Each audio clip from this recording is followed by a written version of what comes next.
Welcome to my YouTube channel sing dance education में आपका स्वागत है।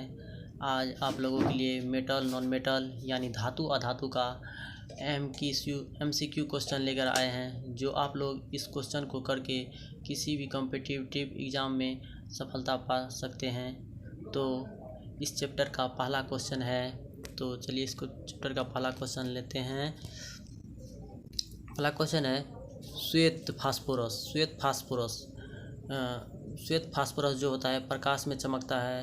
ऑप्शन नंबर 1 है प्रकाश में चमकता है, बी अंधेरे में चमकता है, सी सदा चमकता है, डी नहीं चमकता है। तो क्या होगा इसका आंसर?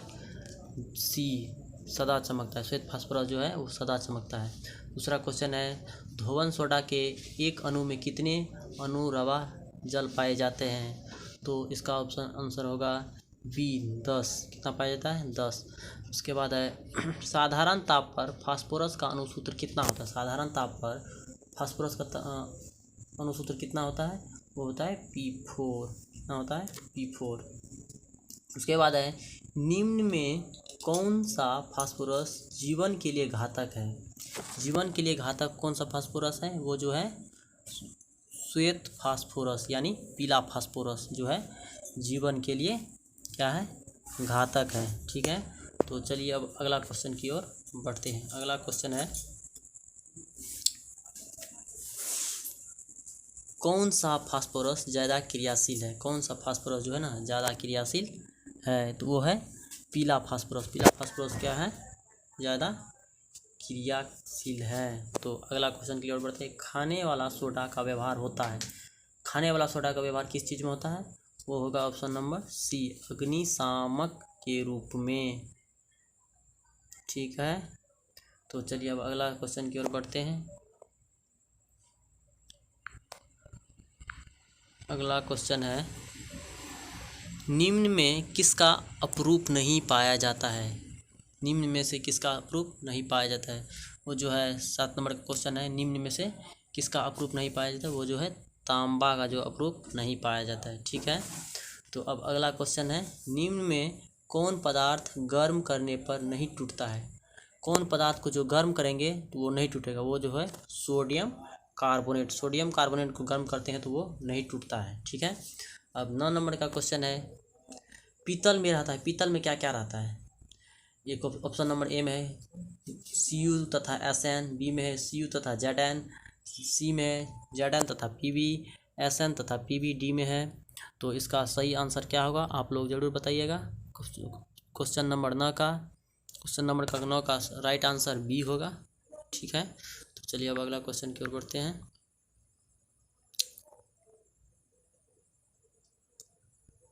धातु की प्रकृति होती है। धातु की प्रकृति कैसी होती है? धातु की जो प्रकृति होती है कैसी होती है? विद्युत धनात्मक होती है। कैसी होती है? विद्युत धनात्मक होती है। जब क्लोरीन Cl2 से अभिक्रिया करता है तो क्या बनाता है? जब क्लोरीन Cl2 से अभिक्रिया करता है तो क्या बनाता है? CaCl2। क्या बनाता है? CaCl2। 12 नंबर का क्वेश्चन है बॉक्साइड अयस्क है। बॉक्साइड अयस्क किसका है? बॉक्साइड जो है वो किसका अयस्क है? क्या कहते हैं? बॉक्साइड जो हो गया किसका अयस्क? कितना नंबर का? 12 नंबर का क्वेश्चन वो है एल्युमिनियम का। किसका है? एल्युमिनियम का। बॉक्साइड किसका है? एल्युमिनियम का। अब 13 नंबर का क्वेश्चन का रहा है हेमेटाइट अयस्क किसका है? हेमेटाइट। हेमेटाइट जो है ये है लोहा का। हेमेटाइट किसका है? लोहा का। ठीक है, चलिए अब अगला क्वेश्चन की ओर बढ़ते हैं। 14 नंबर का क्वेश्चन जो है निम्न में किस अयस्क में ऑक्सीजन नहीं है? निम्न में किस अयस्क में ऑक्सीजन नहीं है? वो जो है ऑप्शन नंबर ए होगा फ्लोरस्पार में नहीं है। ठीक है, फ्लोरस्पार में ऑक्सीजन नहीं है। ठीक है, तो चलिए अब 15 नंबर की क्वेश्चन है चुंबकीय अशुद्धि को किस विधि द्वारा दूर किया जाता है? चुंबकीय अशुद्धि को किस विधि द्वारा दूर किया जाता है? वो जो है चुंबकीय विधि द्वारा दूर किया जाता है। ठीक है, तो चलिए अब अगला क्वेश्चन की ओर बढ़ते हैं। लोहा क्या है? लोहा एक है धातु है या अधातु है या उपधातु है? क्या है? लोहा जो है वो धातु है। ठीक है, निम्न में कौन एल्युमिनियम का मिश्र धातु है? निम्न में कौन एल्युमिनियम का मिश्र धातु है? वो जो है मैग्नीशियम एल्युमिनियम का मिश्र धातु है। ठीक है। 18वां नंबर क्वेश्चन है, अयस्क में उपस्थित अशुद्धि को क्या कहते हैं? अयस्क में जो उपस्थित अशुद्धि है उसे क्या कहते हैं? गैंग कहते हैं। ठीक है। तो चलिए अब अगला क्वेश्चन की ओर बढ़ते हैं। सोडियम एल्यूमिनेट के जलासन से प्राप्त होता है। सोडियम एल्यूमिनेट के जलासन से क्या प्राप्त होता है? सोडियम एल्यूमिनेट के जलासन से जो प्राप्त होता है AlOH का होल 3 प्राप्त होता है। ठीक है। क्या होता है? AlOH का होल 3 प्राप्त होता है। ठीक है। अब 20 नंबर का क्वेश्चन, अधातु के ऑक्साइड प्राय होते हैं। अधातु के जो ऑक्साइड होते हैं प्राय क्या होते हैं? अम्लीय होते हैं। क्या होते हैं? अम्लीय। ठीक है। 21 नंबर क्वेश्चन का क्या कह रहा है? AlOH होल 3 को गर्म करने से या करने पर क्या प्राप्त होता है? AlOH होल 3 को गर्म करने पर क्या प्राप्त होता है? Al2O3 प्राप्त होता है। ठीक है।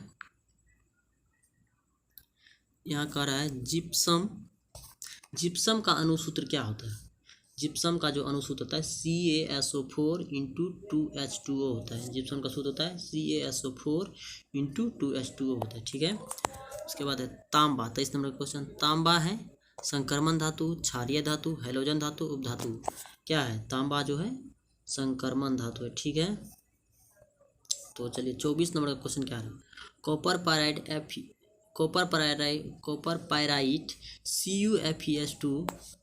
CuFeS कहें तांबा का, सल्फर का, लोहा का, इनमें से कोई नहीं। किसका है? तांबा का। ठीक है। तो चलिए अब अगला क्वेश्चन की ओर बढ़ते हैं। तांबा का शुद्धिकरण किस विधि द्वारा किया जाता है? तांबा का जो शुद्धिकरण होता है किस विधि द्वारा होता है? विद्युत विच्छेदन विधि द्वारा। ठीक है। टाइटेनियम का उपयोग मुख्यतः किया जाता है। टाइटेनियम का उपयोग मुख्यतः किया जाता है किस चीज़ में किया जाता है?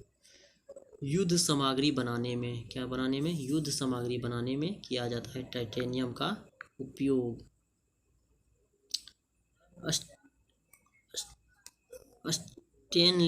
स्टेनलेस स्टील मिश्र धातु है। स्टेनलेस स्टील मिश्र धातु किसका है? स्टेनलेस स्टील मिश्र धातु जो है वो है लोहा का। ठीक है। लोहा का। ठीक है। विद्युत अपघटन में ऑक्सीजन होता है। विद्युत अपघटन में ऑक्सीजन क्या होता है? एनोड पर होता है या कैथोड पर होता है या कैथोड एनोड दोनों पर होता है? इनमें से कोई नहीं या किसी पर भी नहीं होता है। विद्युत अपघटन में ऑक्सीजन जो होता है कैथोड पर होता है। ठीक है। नहीं, विद्युत अपघटन में ऑक्सीजन जो कैथोड पर नहीं होता, ये गलत होगा। विद्युत अपघटन में एनोड पर होता है। क्या होता है? सॉरी, यहाँ पर एनोड होगा। ठीक है। तो चलिए अब अगला क्वेश्चन की ओर बढ़ते हैं।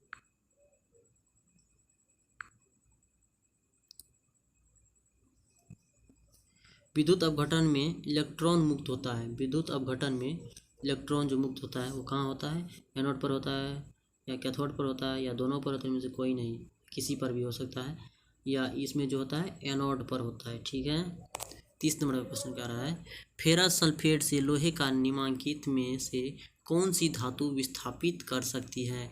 फेरस सल्फेट से लोहे का निम्नलिखित कौन सी धातु विस्थापित कर सकती है? वो जो है जिंक। जर्डान जो है फेरस सल्फेट से लोहे का निम्नलिखित में से कौन सी धातु कर सकता है? वो होगा जर्डान होगा।